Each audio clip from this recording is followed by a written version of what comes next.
मैं मंत्री से पूछना चाहता हूं कि तो मैंने सुना नहीं कि उन्होंने ये बात कही। अध्यक्ष महोदय, वो दूसरा सप्लीमेंट्री मंत्री जी से पूछ रहा हूं, आपकी बात ढंग से सुन लेना आप, है ना। जोधपुर हाई कोर्ट का अभी भी स्टे है इसमें, मद्रास हाई कोर्ट ने इसकी जांच की है और मुझे यही समझ नहीं आ रहा कि question number 385 Shri Hanuman Beniwal. Sir question number 385, question number 385।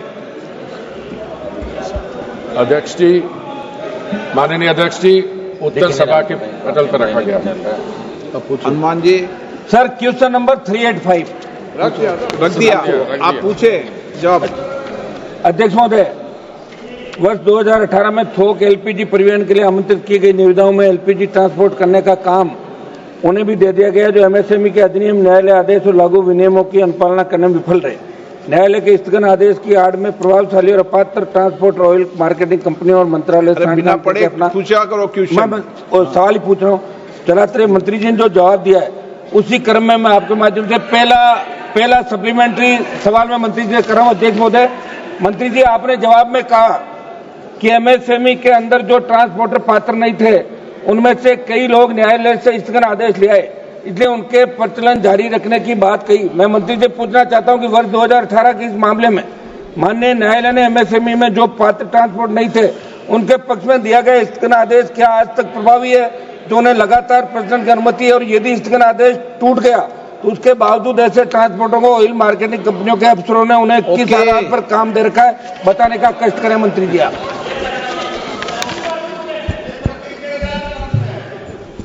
माननीय अध्यक्ष जी, 2018 आज से 7 वर्ष पहले ओएमसीज, ऑयल मार्केटिंग कंपनीज, जो प्राइवेट सेक्टर में भी होती हैं और पब्लिक सेक्टर में भी होती हैं, उन्होंने कोई टेंडर इशू किया था, उसके बारे में प्रश्न है।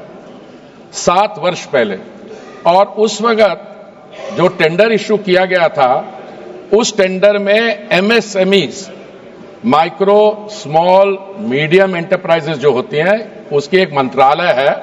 उस मंत्रालय ने 2012 में एक नोटिफिकेशन इशू की गई थी कि सरकार में जो भी प्रोक्योरमेंट होती है गुड्स और सर्विसेज की, उसमें 20% रिजर्वेशन होनी चाहिए छोटी कंपनियों के लिए।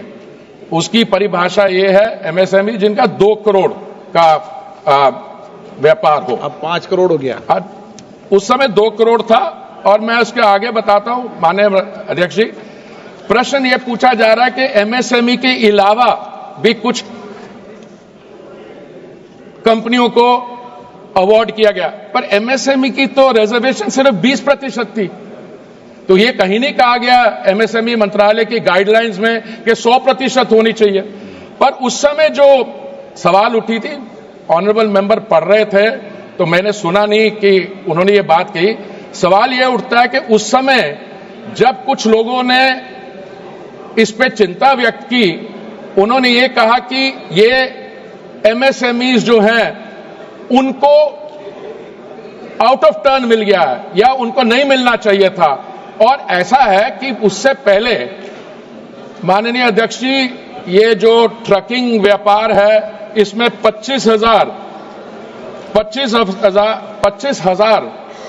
ट्रक चला करते थे।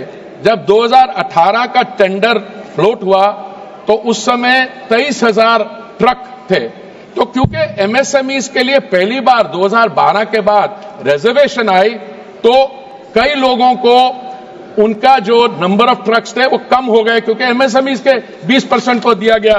तो हुआ उसके बाद ये कि कुछ लोग आए हमारे पास, जो भी मंत्रालय। माननीय मंत्री जी, ये तो बताओ, ये संसद के स्तर का प्रश्न है क्या? ये है ही नहीं, तभी तो मैं आपके, ये तो कंपनियों ने दी है। ये महारत्न कंपनीज हैं जिनका टर्नओवर पिछले 3 साल में, जिनका मुनाफा 5,000 करोड़ से अधिक है, और ये तो कंपनियों ने, सरकार का कोई लेना देना नहीं है। तो माननीय अध्यक्ष महोदय, ये मेरा सवाल पहले भी 4 नंबर पर आया था, उस दिन चला नहीं हाउस। अध्यक्ष महोदय, वो दूसरा सप्लीमेंट्री मंत्री जी से पूछ रहा हूँ, आपकी बात ढंग से सुन लेना आप, है ना। 2018 की निविदा को मंत्री जी ने वर्ष 2023 में 2 वर्षों के लिए बढ़ाने जुड़े सवाल के क्रम में जवाब दिया। वो ठीक तरीके से नहीं, गुमराह करने वाला, क्योंकि यदि सभी ट्रांसपोर्टरों ने वास्तव में विस्तार के लिए सहमति दी थी, तो कुछ ट्रांसपोर्टरों ने मद्रास उच्च न्यायालय में विस्तार को चुनौती देने वाली रिट याचिका क्यों दायर की? ये स्पष्ट असंगतता ओएमसी द्वारा की गई धोखाधड़ी को छिपाने के भयावह प्रयास को उजागर करती है।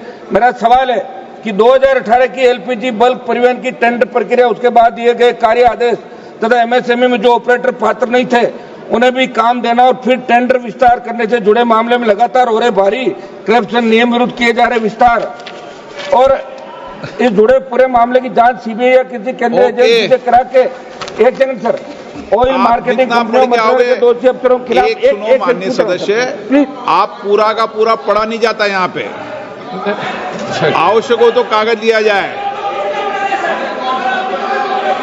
और माननीय सदस्य, आप एडवाइजर मत बनिए, चलिए बैठिए।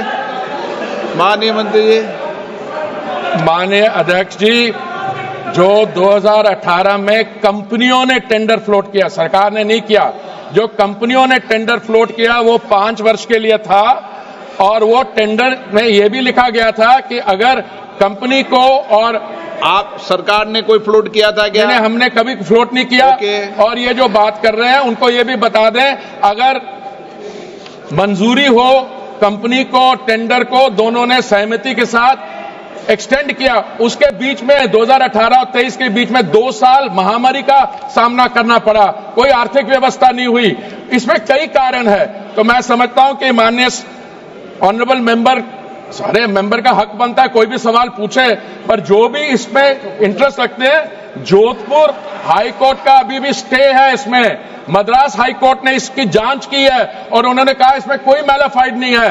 ये सारी जो डॉक्यूमेंट्स है मैं माननीय ऑनरेबल मेंबर को भिजवा दूंगा। और मुझे यही समझ नहीं आ रहा कि ये कॉन्ट्रैक्ट 7 साल पहले का इतनी